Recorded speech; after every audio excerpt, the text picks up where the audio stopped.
இன்றைய புனிதர் புனித முடியப்பர். இவர் நம் ஆண்டவர் அனுப்பிய 72 சீடர்களில் ஒருவராவார்.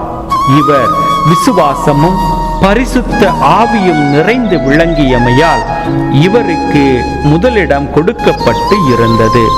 இவர் அருளும் ஆற்றலும் நிறைந்தவராய் மக்களிடையே பெரும் அற்புதங்களையும் அறிகுறிகளையும் செய்து வந்தார். இவர் மோசேவுக்கும் கடவுளுக்கும் விரோதமான செயல்கள் செய்வதாக குற்றம் சாட்டி இவரை கல்லால் எறிந்து கொன்று போட்டார்கள்.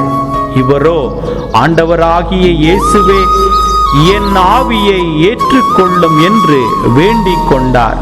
பின்பு முழந்தாளிட்டு உரக்க குரலில், ஆண்டவரே, இப்பாவத்தை இவர்கள் மேல் சுமத்தாதேயும் என்று சொல்லி தன்னுடைய உயிரை இறைவனுடைய பாதத்தில் ஒப்படைத்தார்.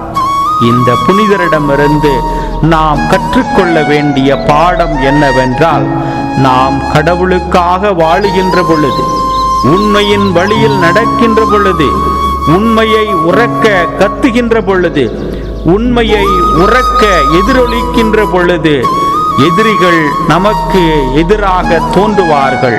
இருந்தாலும் இறைவனுடைய திட்டத்திற்கு நம்மையே கையளித்து அவருடைய பாதையில் நடக்க இந்த புனிதர் வழியாக வரம் வேண்டுவோம். இறை ஆசீர் உங்கள் உள்ளத்தையும் இல்லத்தையும் நிரப்புவதாக. ஆமேன்.